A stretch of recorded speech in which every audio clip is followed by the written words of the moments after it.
All right, we are live. This is Bonita, and welcome to our first business education framework call for the virtual business salon mastermind. And you're here today to learn some really fun things about how to pick your ideal client. Now, I am going to mute the line right now for everyone present, just so we do have a nice, clean recording. One of the things that when we're thinking about our ideal client, and one of the things that I have found in working with many small business owners over the years is that they really want to know who their ideal client is, but they don't know really who that person is, or they tell me that they don't know how to find their ideal client. And maybe they don't even know how to figure out who this person is, and then they think they get it all figured out, and then their ideal client changes. Something evolves in their business, and they have to go through that process again. Welcome, Sue. Hi. Sorry about all the technical stuff. I take full responsibility for that. No worries. It's easily done. It appears that only Joellen is muted. Oh, all right. I'll try you again, Linda. Sue, what we're doing is we're muting everybody just while I'm going through some of the content, and then I will unmute everyone when, we're going to be talking back and forth. Okay? Mm-hmm. So I'm going to mute you as well, if it works. Okay. So many people, many small business owners that I come across, they just, this whole ideal client thing is just a perpetual issue in their business, and figuring out who that really is. And I'm actually going to open up the line because I really want to ask you, each of you, what your experiences are with the ideal client, if I can. Now I'm finding that I can't unmute. That's going to be really weird.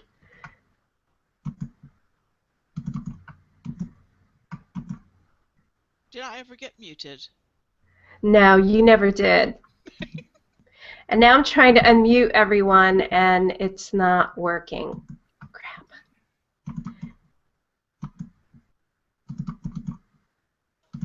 Oh. I think we can unmute ourselves. Oh, good. You're unmuted, Joellen. How do you do that? Up top? Okay. Yeah, just where it shows the microphone, just right. we can unmute ourselves. Oh, good. Linda, I see she disappeared again, so hopefully Linda, are you back with us? Click your unmute at the top and mute you. Okay. Can everyone hear me? Yes. Yes. All right. Okay, while Linda gets straightened out here, what I'd like to ask you is, what are your experiences with, like in 90 seconds or less, what are your experiences in trying to find out who your ideal client is? And Joellen, you and I have done some of this work together, so how about if I start with you? What are your experiences in trying to determine your ideal client, or your journey through that process?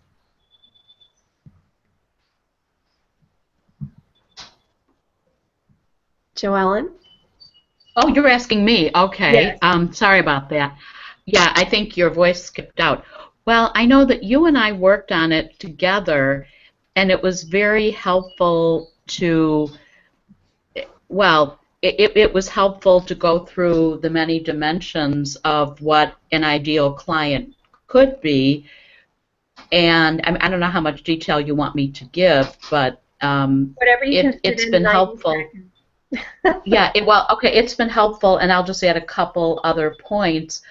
Last year when I was working with you, I actually worked with two people who I discovered did not fit my ideal client target, but I took them because I wanted to make some money, and in retrospect, I'm not sorry I made the money, but I see the distinction between someone who is ideal and someone who is not, and it is what it is. So, and I just realized that, and I probably could recap their situation on my own and measure it against the profile that we worked on together. Mhm. Yeah, the ideal client thing, we know it when the clients are right for us, and we know it when they're really not a right match, that we don't enjoy working with those people, don't we? We know it when it's right, Exactly. Oh, but it's not. yeah. No, you can go ahead. I didn't mean to cut you off. Yeah, I would say yes. That is just the experience was so unenjoyable that I was really glad to be done with them. So, I mean, not totally, but mostly. Right. I appreciate that. Thanks, Joellen. How about you, Sue? What is your experiences with trying to identify who your ideal client is?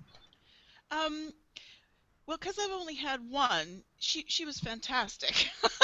I'd love 100 more of her because she really tried and she really put a lot into the process, which you have to do when you're getting life coaching. You can't just sit there.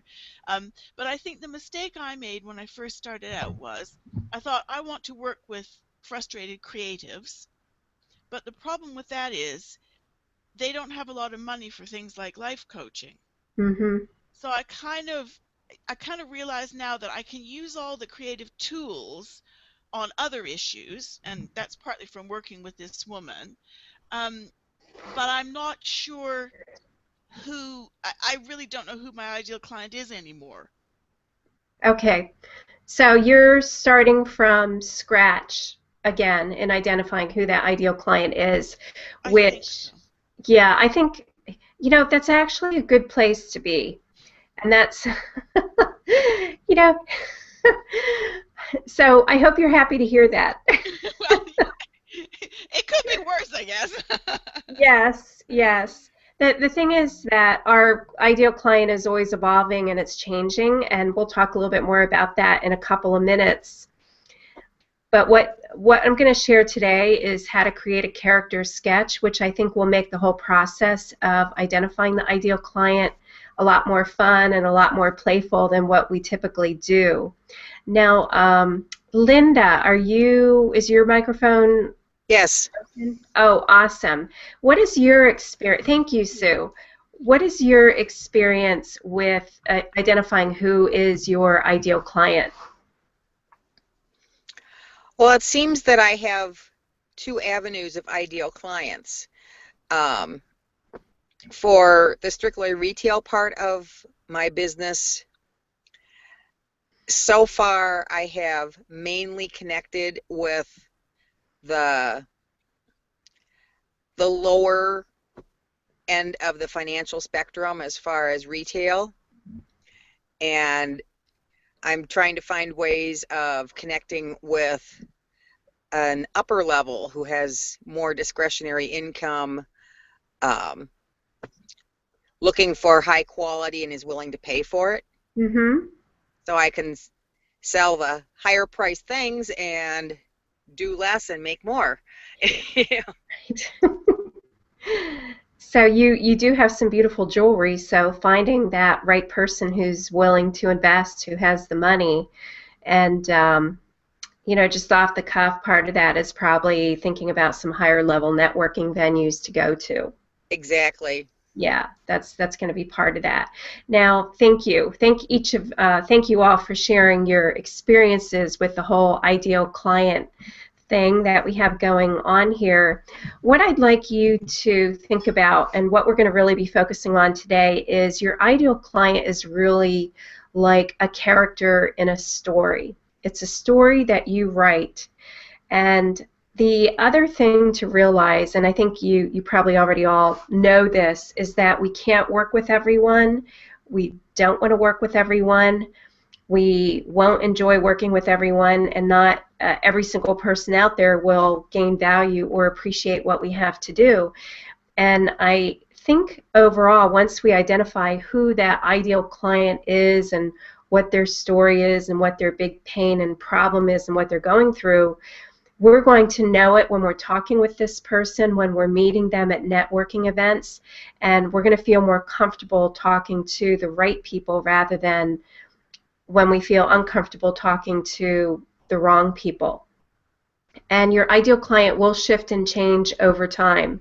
My ideal client, when I first started my business way back years ago, was quite a bit different than what it is today. It actually had started out, because my background was in manufacturing and engineering, I thought that I would start my consulting business and be serving manufacturing companies in the area. And I found that that was something I really didn't enjoy. I didn't enjoy marketing to those companies. I didn't enjoy the people I came in contact with. They just, culturally, they were just so different from where I came from and my experiences. And that's another thing with the ideal client, is that they will culturally change from region to region, from state to state, from county to county. People are different everywhere we go. So just keep that in mind, that when you are networking, think about the culture in that particular region. And I'll give you another example. For me, with my networking, I'm in the Chicago area, and Joelle and Linda, you'll appreciate this because you're from the Midwest, and I tend to prefer networking closer to the city of Chicago than I do out further west, because culturally it's just different. Closer to Chicago, people typically have more money than, say, people out in the far west suburbs of Chicago, and even beyond that in Rockford, you know, on the other side of the state.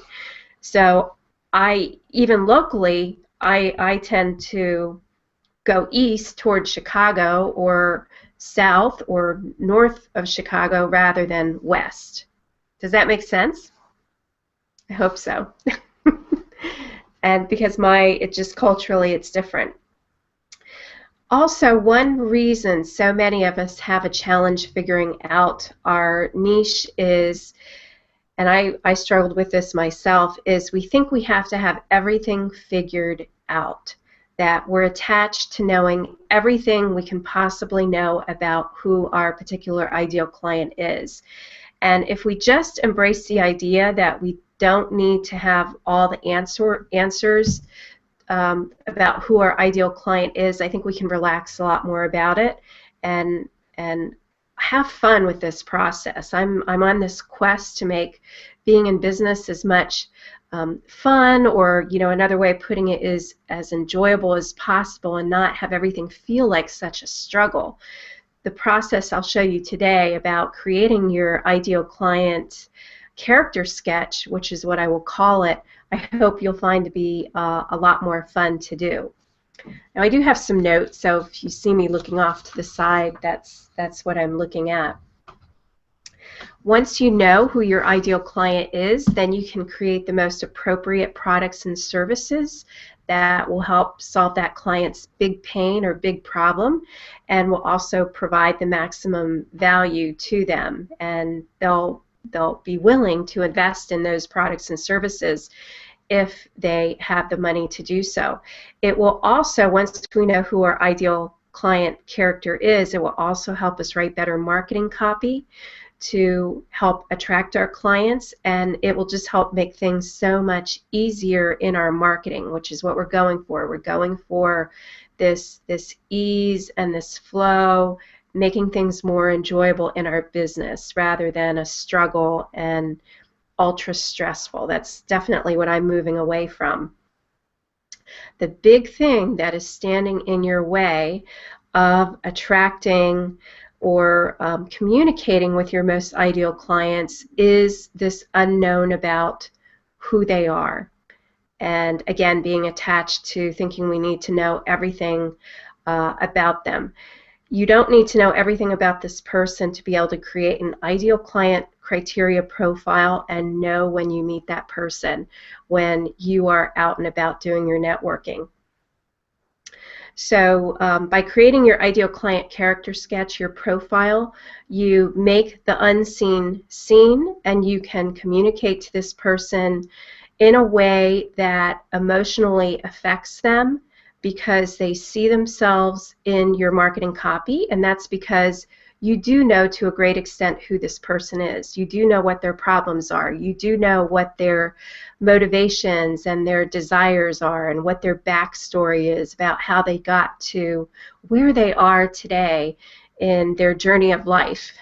And also understanding that these are the things that are blocking me and holding me back, and you as the mentor can help this person overcome their problems. So what I'm going to do right now is share a slide with you, and I think I only have like 8 or 9 slides in this presentation, and I will go through the slides. Okay, so let me find this thing.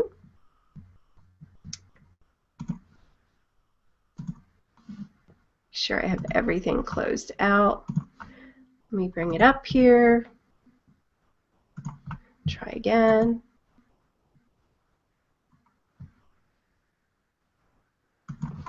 Okay.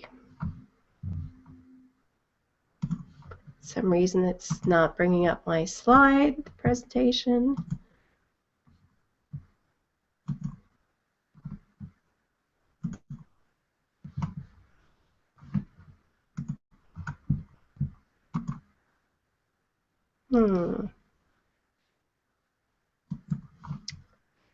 Just a second. I have the slide presentation up, yet for some reason when I go to share it, it is not bringing that up.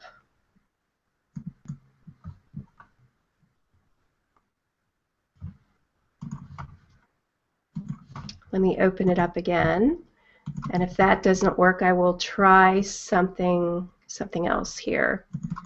Okay. Educational calls. Let's go in here. PowerPoint.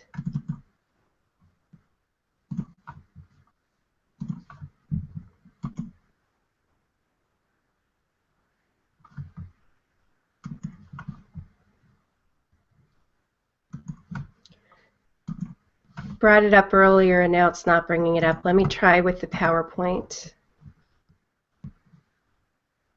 Okay.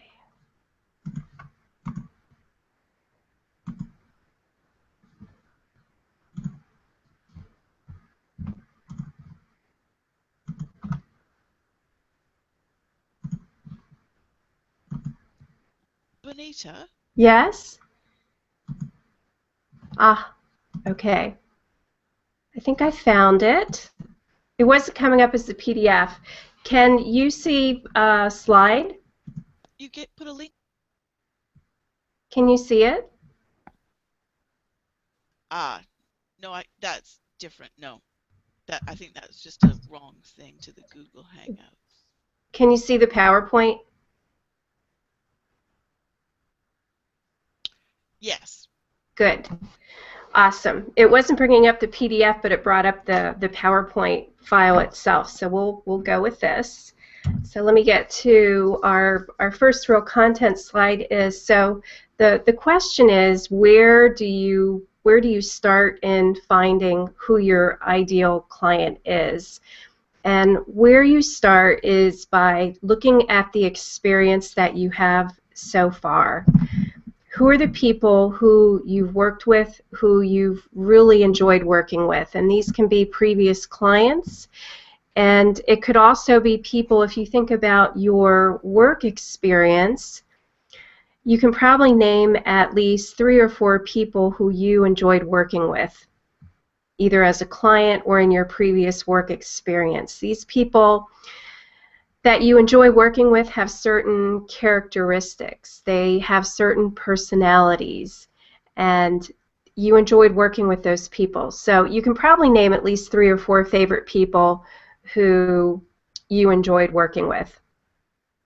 And when we talk about ideal clients, it means that you enjoy this person. This is so, so important, and that this person is a right match with what you're selling and what they need to buy. So that's not the only piece. They need to be a match for what you're selling and what they need to buy, but you also have to enjoy working with this person. That's why we call it the ideal client. It's a two-way thing. It's not just all about them, it's about you as well. when all these things come together, it becomes a confluence. When you do the homework, when you figure this out, you can create a really enjoyable experience in identifying your ideal client. The key is you have to know who you are and what you don't want, who you don't want to work with. Your ideal client is going to change over time because of your experiences and things that you learn about as you go and as your business evolves. Another place to start is through research, and social media, especially Facebook, is really a great tool to be able to do this. Years and years ago, this wasn't true. When I started my business, this Facebook wasn't even around, so you had to do research the traditional way. You had to look in, go to the library and use their research tools there, look in the phone book, look in trade journals and magazines and things like that. You really don't have to do that. You have a lot of information at your fingertips these days by using social media, and Facebook especially, because it is so personal. Every person has a personal profile. They interact with friends and family. You can see what their hobbies and their interests are. And in traditional, when I think of traditional target marketing, when we're creating our ideal client profile, we're kind of guessing what our potential clients' hobbies and interests are, and we're creating this picture. By using Facebook and using the tools that I'm going to teach you today, the method anyway, the process, it's so much more personal because you're actually seeing a specific person's interests and hobbies rather than just guessing about it. You're seeing this person as more three-dimensional rather than just looking at demographic and psychographic and geographic information to help determine a target client profile. And of course, using your imagination. Remember, we don't have all the answers. We don't have it all perfectly figured out.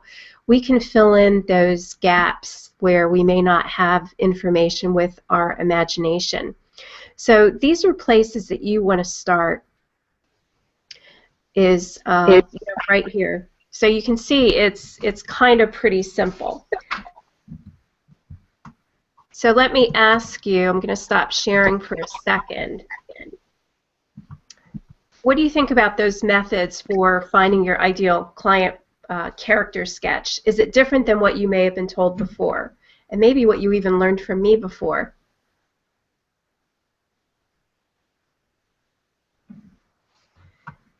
Sue? Can I? Yeah, I think, am I unmuted now? You are yeah, unmuted. I like this idea about thinking about people who you enjoyed working with in the past, not necessarily clients, because it is so true. There are always people in any organization that you get along with, you want to spend time with, you want to do projects with, or whatever. So I think that's really a good idea to think about the common traits of those people. Yes, exactly. It's especially when you're, at the stage you are, you're still getting your business off the ground, but you're right, common traits in general, we like working with a particular type of person, or we enjoy a particular type of person, and we want to carry that through when creating our ideal client profile. Okay, Linda or Joellen, do you want to make any comments about that? About the methods to find your ideal client?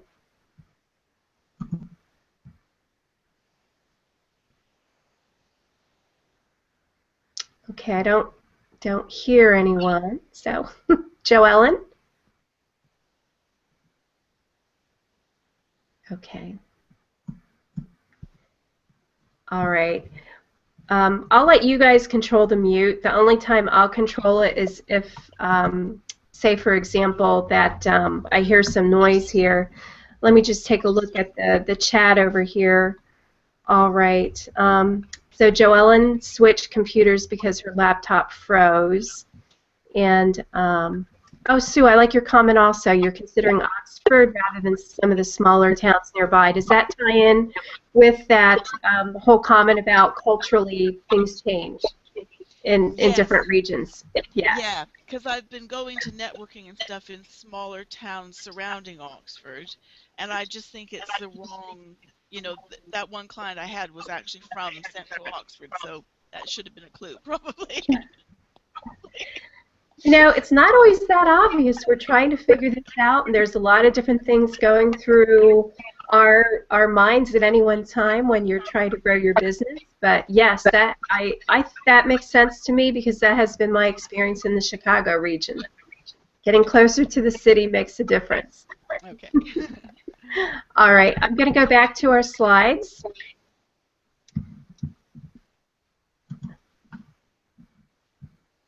Hopefully they will come up again.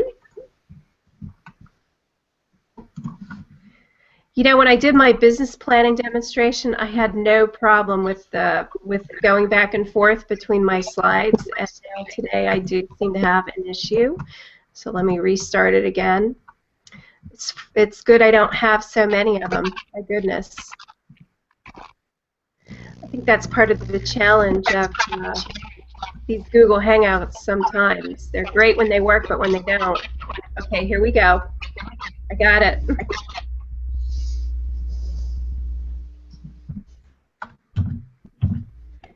Okay. So I want to ask each of you a question. Have you ever cried at the movies? And I cry all the time. You can watch or read a story about someone who's never lived your life. You're not living their life. Or it could be historical stories that touch and move you emotionally.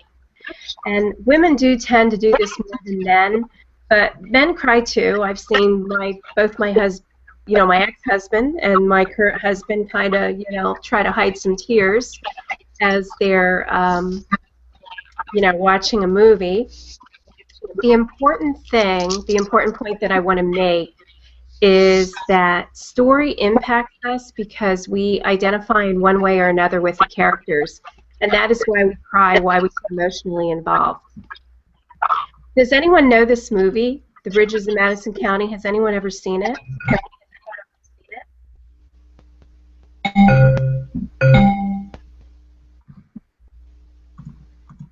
Yes. You've seen it? Oh, yay, Joellen, you're back. Yes.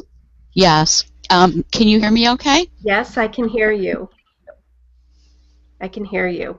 So you've seen The Bridges in Madison County. Pretty sad movie, Yes. isn't it? Very sad. It's a love story. Sue, have you seen it? Linda, have you seen it? No, I haven't, but I think there's some kind of a feedback thing going on with Joellen because her picture keeps coming up on the screen instead of the slides. Okay. All right. I just muted you, Joellen, so. Okay, good. All right. Well, let's go back to the slide here. So the important point here is that we do want to get, we cry because we get emotionally involved in the story. And the reason we do this, it's something called the empathy factor. Emotional empathy is the ability to feel what the character is feeling, and that's what happens when we're crying at a movie. Even though we're not going through this character's life, because of our own experiences, we can relate to what they're going through and what they're feeling. Cognitive empathy is we're understanding what the character is going through, and we're understanding what they're going through. We may not necessarily have gone through it ourselves, whatever is happening to them, but we understand it, and that's why we feel it and we have emotional impact because of that. The other thing, two things that are very powerful, your brain and mirror neurons, they allow us to connect to someone. Just by looking at another person's face when they're crying or hearing the sound when they're crying, we can start to have the same emotions, and it helps us connect with each other, understand and empathize with others. It's been shown that when feelings start to happen, oxytocin is released in the brain, and this is what helps us feel this way. It's a physical response. Relationships are deepened and ties are tightened when oxytocin is hanging around. And when you think about the relationship between men and women, when oxytocin comes in, it's with physical relationships. So you don't have to be physical, you don't have to be in a physical relationship to feel this way, to have these things happening.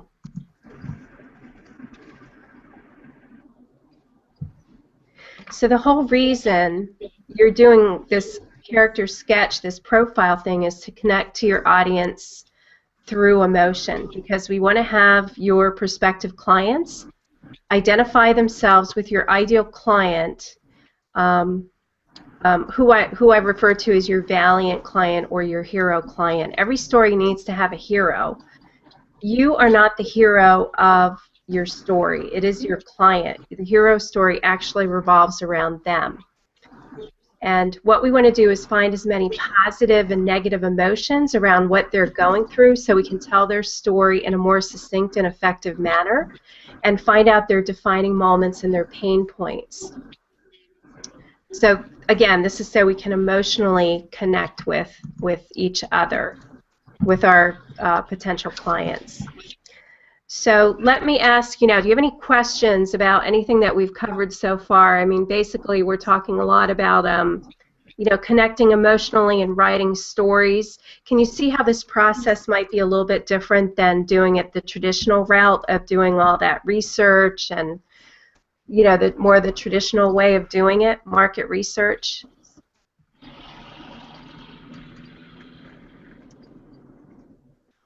Linda, can you comment? I kind of see you're there.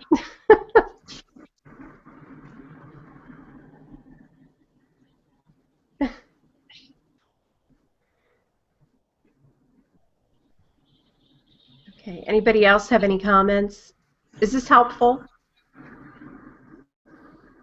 I find it quite interesting because you hear a lot about establishing a relationship with a prospective client before trying to get them to, well, trying to sell them anything or getting them to buy anything. So this seems like quite a sensible way to do it. Yeah, and it is a different approach from how, you know, even myself in the past have gone through and identifying an ideal client. It is that emotional connection, and we talked about this early in the virtual business salon. I think it was in the 30-day trial period where we talked about, remember the logic sandwich, Stu? Yeah. That watertight marketing, and you know, you connect with people first through emotion. That's what connects with them first. Then you give them the logics and the benefits behind whatever it is that you're selling and how it will benefit them. And then you close with emotion as well to show these people what it would be like to get this problem solved. So emotion is really a critical piece for connecting with our clients. Really is. Okay, thanks, Sue. All right. Go back to my slides. Here we go.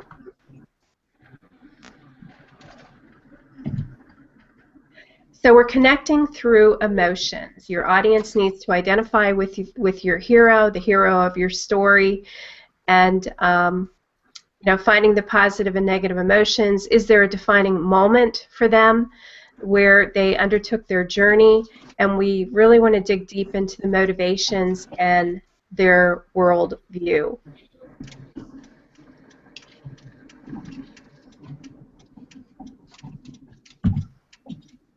So let's tell a story here. Every story revolves around a hero, and this is also known as the protagonist of your story.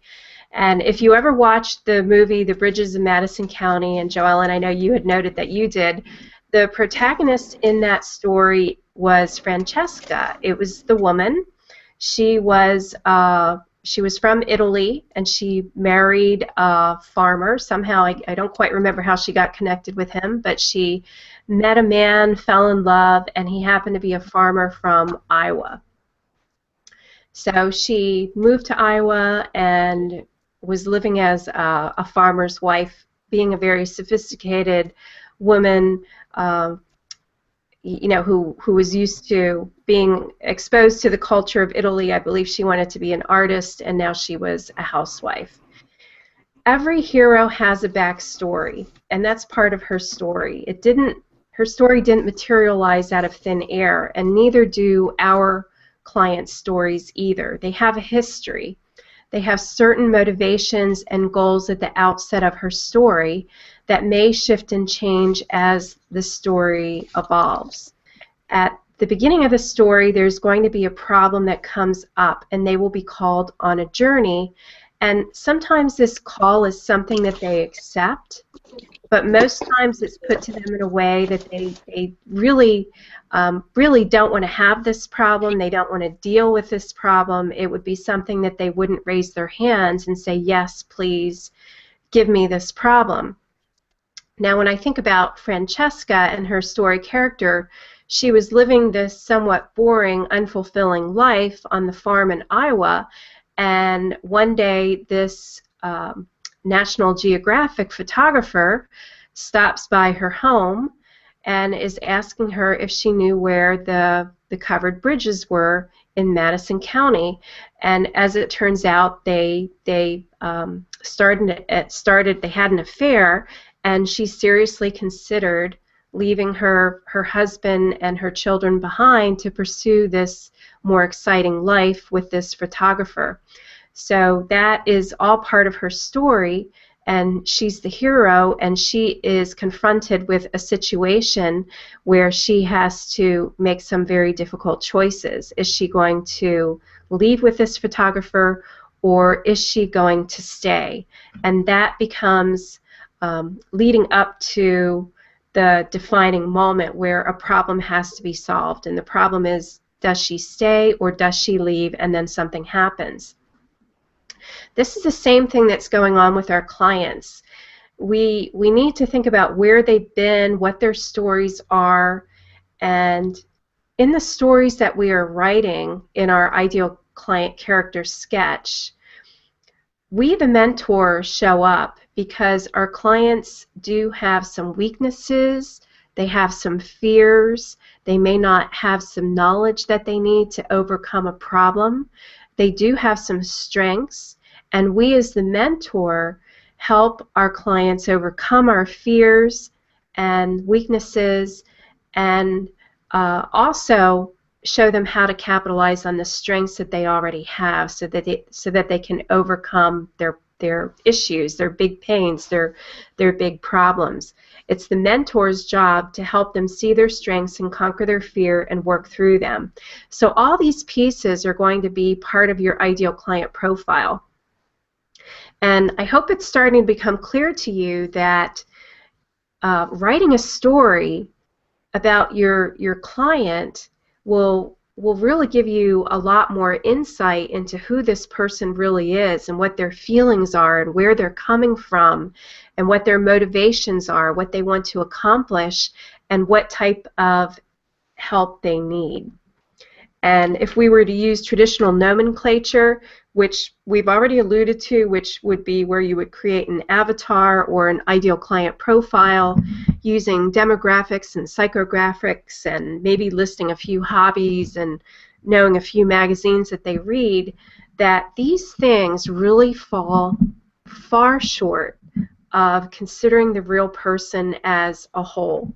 A backstory has to be considered, which is missed in traditional determine your ideal client exercises. So that's why we're going to be doing it this way, by telling a story. And when you think about a writer who writes a novel, before they sit down and write, they will write a character sketch, they'll name their characters, they'll identify their personality and their idiosyncrasies and all the things that make this person a person.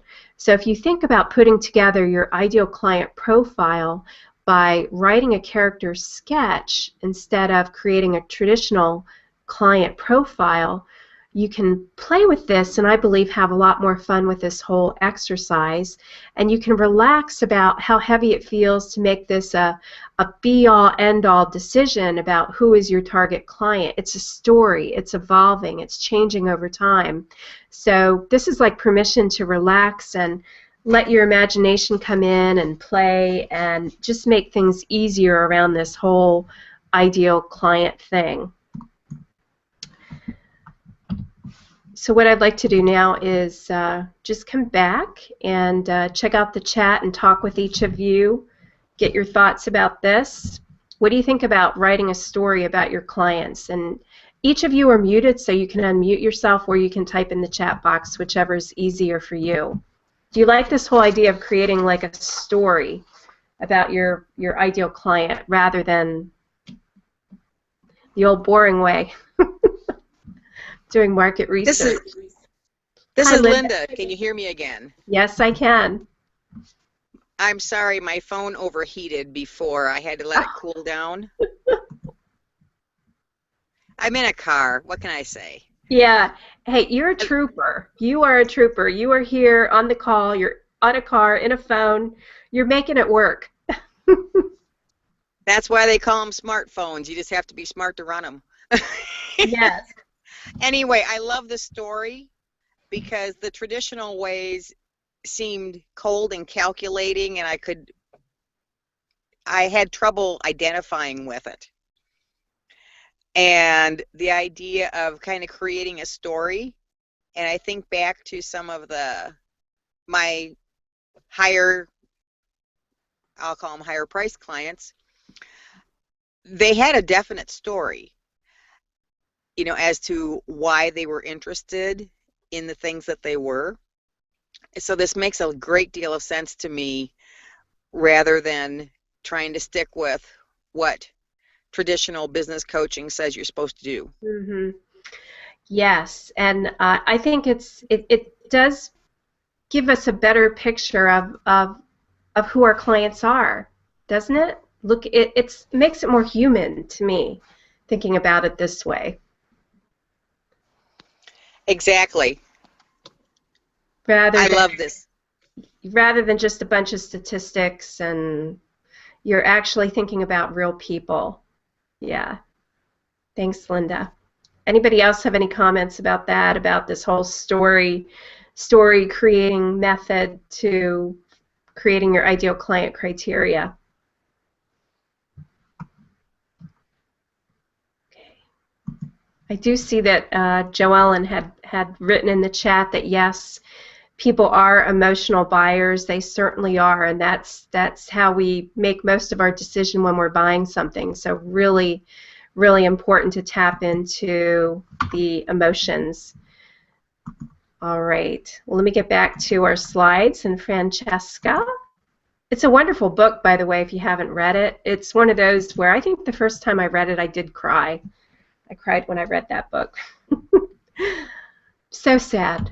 And the movie, I love anything with Clint Eastwood. He's just, I think, my all-time favorite actor, so anything with him, I definitely watch. So your hero has, and this is just for review while we were on the Francesca slide, your hero, the protagonist of your story, has a history, they have a backstory, they have motivations and goals, things that they want to accomplish. There's always some sort of problem that presents itself, a big pain, a big problem, and we all have that. They have a value system or a worldview, and that ties in, again, with some of their experiences and what they think and what they believe. They have fears, weaknesses, and strengths. Us as the mentor, we help our clients, our customers, overcome their fears and weaknesses and tap into their strengths so that they can solve their problems. And of course, there's a landscape, there's a setting to this story. So that's another piece of it as well. In the case of the bridges in Madison County, it happened in Iowa farmland, in Madison County, where there were a lot of covered bridges. And we want to think about that too. It gives our stories color when we're thinking about our ideal clients. And Sue, when I think about you, your clients are now in Oxford, and there's a landscape, there's a setting in Oxford. So pull that into your story, and it just becomes much more colorful and gives your story more meaning, and it's more emotional. And I think that alone just makes it so much more exciting to consider networking and talking and getting in touch with our potential clients, because we relate to them so much better because we understand them, and they in turn will energetically feel that when we are talking with them, when we are in some sort of connection, whether it be in live, in person, or even networking online in some way. In every story, there is an antagonist or a villain who stands in the way of solving the problem. And keep in mind that sometimes the villain is not a who, it's not a specific person, but it can be a what. It can be a what. So when I'm thinking about this story, The Bridges of Madison County, and Joellen, let me just take a peek if you are here. Yes, you made a comment. Let me see here. Okay, like Francesca in the Bridges of Madison County, clients have the answers. It's up to us to help us access them, to access those answers. Yes, absolutely. And yeah, when I think about Francesca, let me make her big again here. The villain in the story, the villain of the story, when I think of it, it really wasn't a person. It was her own discontent with being a housewife in Iowa and not leading that fulfilled life. I don't see her husband as the villain or her children. They were more or less, they were part of what was standing in the way of her living out her dream of living a more exciting life, but they necessarily weren't the villain of the story. I guess they could be, really, depending on how you think about it. But I look at it more as the villain was her own discontent and having to make a decision. And if you recall, if you saw that movie, the picture on the left is when she's in the truck with her husband, and the Clint Eastwood character is in the truck ahead, and they had stopped at a store and he came up to see her. So she's really in distress in this shot of the movie, which was, I think this was one part of the movie where I cried. Just because it was the breaking point. It was the point where she decided not to go with her lover and travel the world to all these exciting places. And it wasn't an easy decision for her, but it was a decision that she made. So we really want to figure out who is that villain in the story, the who or the what is standing in the way of your character. So again, when I think about Francesca, what was standing in her way was her love for her family and her loyalty to her husband and his loyalty to her that stood in the way of her making a decision to leave them. So your mission, and I will post this, I know it's probably a little small for you to see here, so I will be posting this, the PowerPoint slides as well as the instructions, in a way that they will be very easy to see on the Facebook page. Your mission will be to create an ideal client character sketch that showcases the important things about your hero. You'll want to think about their backstory. How did they get to where they are today? What have been their defining moments in their life that have got them to where they are at this time? What are their current motivations? What's behind their big pain or desire? What are they trying to achieve? What keeps them up at night, even if it has nothing to do with what you offer? What are the consequences of not achieving their goals? This is the fear behind your protagonist's big pain or desire. What's their world, excuse me, what's their worldview, their values? So what's most important to them in terms of what you are selling, and how does that affect the way they think and make a buying decision? You also want to think about their world and environment. Where do they hang out online and offline? How do they spend their free time? What hobbies or interests do they have? And who or what stands in their way? If it's not a person, create a personified version of the what.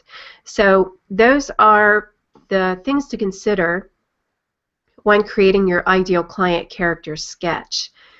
The second thing to do is post your character sketch in the forum under the Valiant Ideal Client, which I'll be giving you more specific instructions about how to do that. I'm still working that out in a way that makes it really easy to access and really clear for future access when you want to go back to it.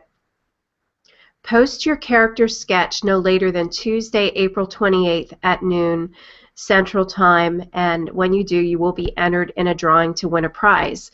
And one thing I'm going to be doing as well, I'm going to be redoing my character sketch. I have been revising it, so I'm going to be doing this exercise right along with you. If you get stuck or you'd like help brainstorming any of your items or as you're working on your character sketch, please post them in the Facebook group before the 28th to give people time to take a look at them. For additional review, you can download the slides. I'll be posting them in the Facebook forum, and I'll also be giving the link to the video on YouTube. And you know, if you do post your character sketch by Tuesday, April 28th, you will be entered in a drawing to win a prize. Yay! So can't wait to do that. Can't wait to award first prize here. I'm going to come back. And what do you think about this exercise? Does it seem like it would be fun for you to do? I know it's a different approach. Are you all clear about what to do? Sue, you're clear? Joellen and Linda? Yeah, it sounds fun. I'm going to enjoy this. Yeah. Yeah, and like I said, I'm going to be doing it right along with you because I have ideal client profiles, but I want to take this different approach. And I've been wanting to do it for probably a couple months, and I haven't. So this will be good for me to do it with you. All right. So has this been helpful to you today? Good. Good. I think it's like writing a story. It's writing our own novel about our business, isn't it? And we're looking at our ideal client profile. So what you want to do as far as how long your ideal client character sketch should be, it should probably be 1 page. Try to keep it to 1. It could be as much as 2 pages, but I think 1 page is sufficient.